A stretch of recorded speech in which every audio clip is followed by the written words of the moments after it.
Hello everyone, I'm Dr. Prajwalit Shikha, and in today's video I'm going to explain how wave theory can explain the phenomena of reflection and refraction. So let us first understand what is the angle of incidence and angle of reflection in case of reflection. So in ray optics, the angle is measured between two different lines, where one line is your incident ray and the second line is actually the normal onto the surface. But in this case, the angle of incidence is the angle between the incident plane wave front and the reflecting surface. So this is the incident plane wave front. This is the incident plane wave, which is composed of the plane wave fronts. This AD represents one wave front. So whatever angle this AD will make with the reflecting surface, which is DAB, so this is I. And the angle made by the reflected wave front with the reflecting surface. In this case, this EC represents the reflected wave front. So the angle made by EC with this reflecting surface, so it is R. So this is the angle of reflection. So we have to prove here that this angle of incidence is equal to angle of reflection. So here, as I told you, this is plane wave falling on this perfectly reflecting surface, and this AD is the plane wave front. Wave is composed of wave fronts. So this is one wave front, second wave front, third wave front. This is another plane wave front, and which has fallen like this on this surface. This is point A, where the plane wave front has fallen, and this is point D. So this point is not on the reflecting surface, only this part has fallen on the reflecting surface. Now, as we know that every point on a wavefront behaves as a source of light and secondary wavelets start coming out of it.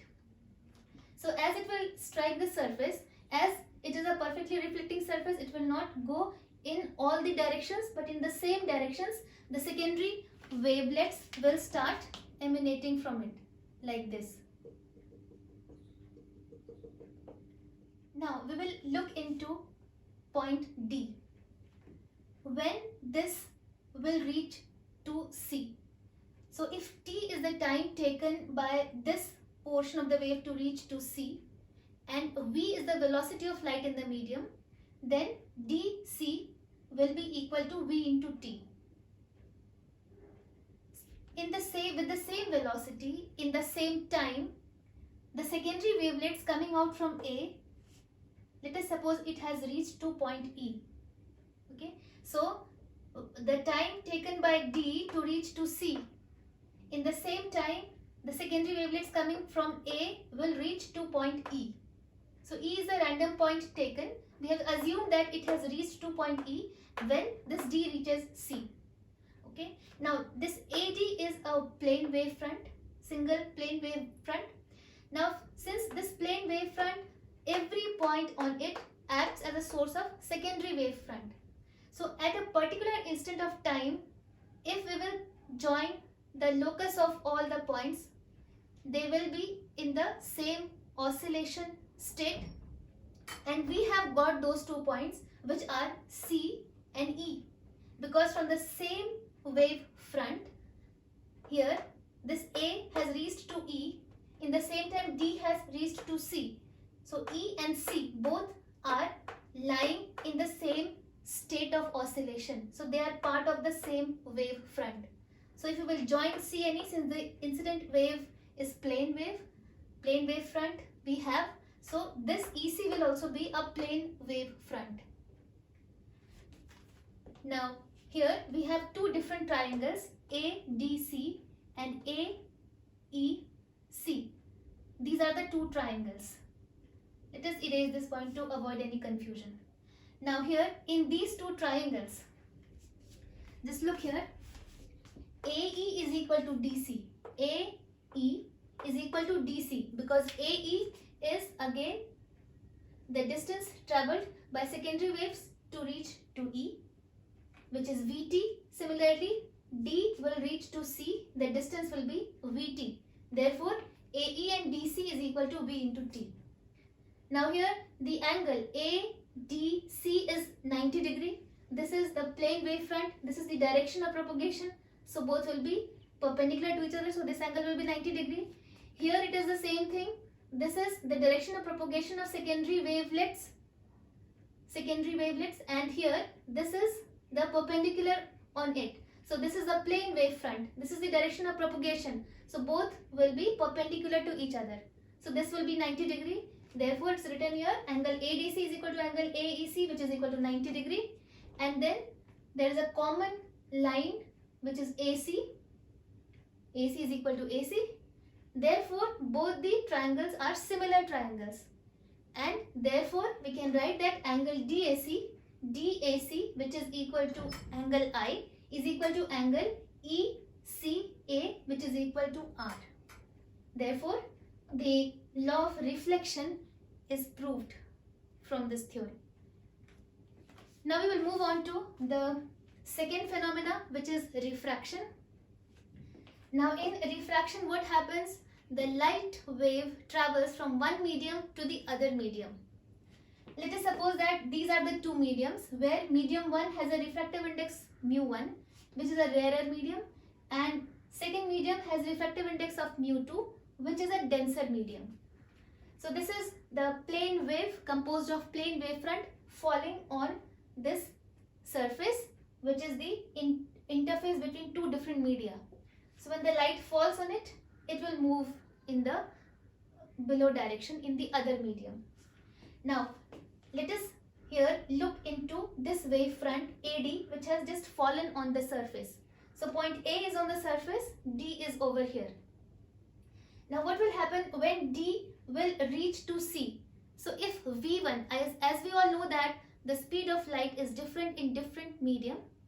So if it is in medium 1, mu1, which is a rarer medium, its speed will be V1, and as it will reach to second medium, its speed will change, and since it is a denser medium, its speed will decrease, and it is represented by V2. So here, as this point D reaches C, so this distance in time t will be given by V1 into t.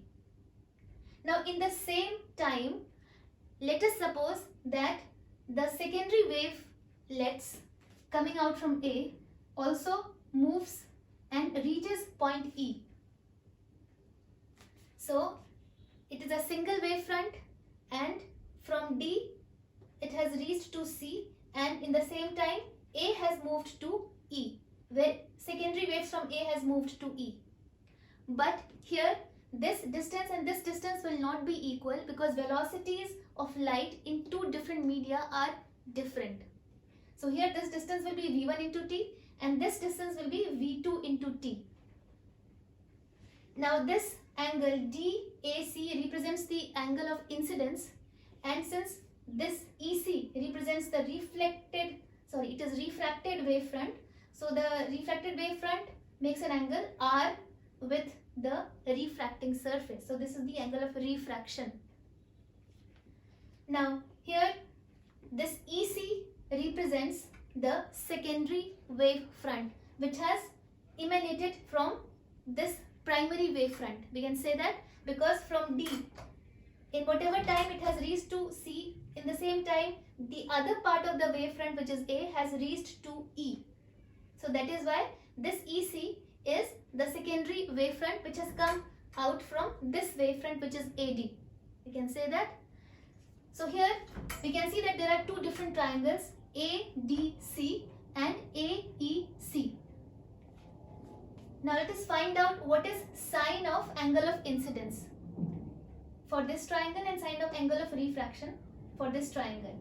So sine of I in triangle ADC is equal to DC. It is perpendicular upon hypotenuse. So DC is the perpendicular and AC is the hypotenuse. So DC upon AC. And sine R is equal to, in triangle AEC, AE upon AC. This is equal to DC upon AE, because AC will get cancelled out. And DC is what? V1 into T, and AE is V2 into T. So it is V1T upon V2T is equal to V1 upon V2, which is a constant. Now what is that constant? That constant is equal to refractive index of second media upon refractive index of first media, or we call it as refractive index of second media with respect to the first medium. So hence this law of refraction is also proved from the wave theory of light. So I guess both these points are clear to you. Thank you for watching.